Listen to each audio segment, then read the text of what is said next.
God bless you. ఈరోజు ఒక గొప్ప సంఘటన జరిగింది. అదేంటంటే నా కోర్టులో చిన్న కేసు ఒకటి ఉంది. ఆ కేసుకి వెళ్ళాలి.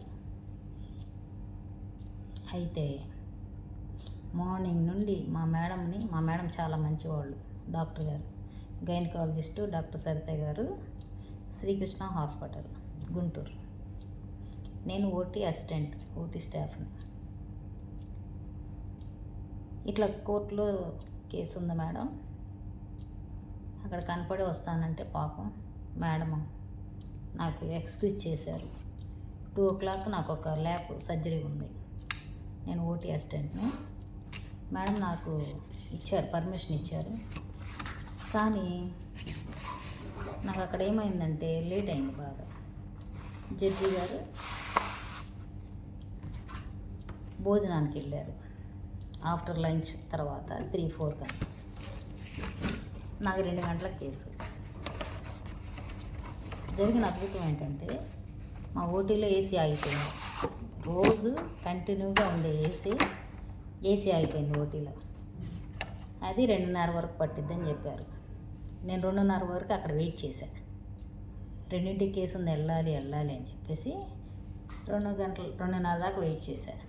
వెయిట్ చేస్తే సరే టైం ఉంది కదా, మేడం ఆఫ్టర్ లంచ్ అన్నారు కదా, మళ్ళీ హాస్పిటల్ వచ్చి టేబుల్ ఏది పెట్టేసి వెళ్తే మళ్ళీ 3-4 అన్నారు.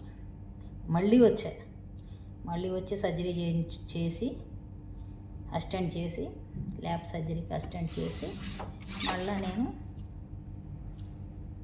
హాస్పిటల్ అక్కడికి వెళ్ళాను. ఎక్కడికి? కోర్టుకి వెళ్ళాను. కోర్టు ఆల్రెడీ నా పేరు పిలిచారు. మా బాబు మా పాపను కూడా పిలిచారు. వాళ్ళు ఉన్నారు. జడ్జి మేడం ఇంకో పర్సన్ ఏది అన్నారు. వాష్రూమ్కి వెళ్ళారు అని చెప్పారు. చిన్న అబద్ధం ఆడారు. వాష్రూమ్కి వెళ్ళారు అన్నారు. ఈలోపు నా సర్జరీ అయిపోయింది ఫాస్ట్గా. అనుకున్నంత టైం పట్టలేదు. మా మేడం ఇక్కడ కొన్ని ఫాస్ట్గా మా మేడం గారికి కూడా విషయం చెప్పాను. మేడం మళ్ళీ వెళ్ళాలి, టైం పట్టిద్ది అని చెప్పాను. మా మేడం గారు కూడా ఫాస్ట్గా లాగిచ్చి తన్ని ఎక్కడెక్కడ వదిలేసి నేను అక్కడికి వెళ్ళి హాజరయ్యి మళ్ళా వచ్చి నా పని నేను చేసుకుంటున్నాను. అట్లా మా మేడం ఏదైనా చిన్న విషయం ప్రాబ్లం ఏదైనా ఉందంటే మా మేడం నాకు ఎక్స్క్యూజ్ చేస్తారు, వెళ్ళరమంటారు. చాలా మంచి ఆవిడ, నన్ను అర్థం చేసుకుంటారు బాగా. నేను దేవుడు వాక్యం పెడతాను, స్టేటస్లు చూస్తారు, ఏమనరు. మా మేడం హిందూ, చాలా మంచి ఆవిడ. క్రిస్మస్ చేస్తారు, చాలా బాగా చూసుకుంటారు మా మేడం నన్ను. అందుకనే మా మేడంని వదిలి నేను ఎక్కడికి వెళ్ళను, ఇక్కడే ఉంటా. మళ్ళీ ఇప్పుడు ఒక 7 o'clock సర్జరీ ఉంది. యూరాలజిస్ట్ సెంచారీ గారు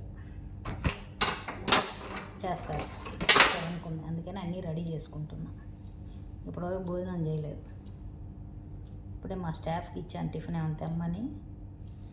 టిఫిన్ తెచ్చాక తినేసి మళ్ళీ నెక్స్ట్ కేసుకి ప్రిపేర్ అవుతా. ఇలాంటి సంఘటనలు మన జీవితంలో నేను ఎందుకు చెప్పానంటే, మీకు కోర్టులో హాజరవ్వాలి. 2ంటికి కేసు. రోజు పనిచేసే ఏసీ పాడైపోయింది. అది 1 hour లేటు. నాకు అక్కడ ఈ 1 hourలో పని అయిద్దిలే అనుకున్నా, కానీ అవ్వలే. 2:30కి ఏసీ బాగైంది. అక్కడ 2:30కి జడ్జి గారు లంచ్కి దిగారు. 3-4 అయిద్ది అన్నారు. సరే అని మళ్ళీ పరిగెత్తుకుంటే ఇక్కడికి వచ్చేసి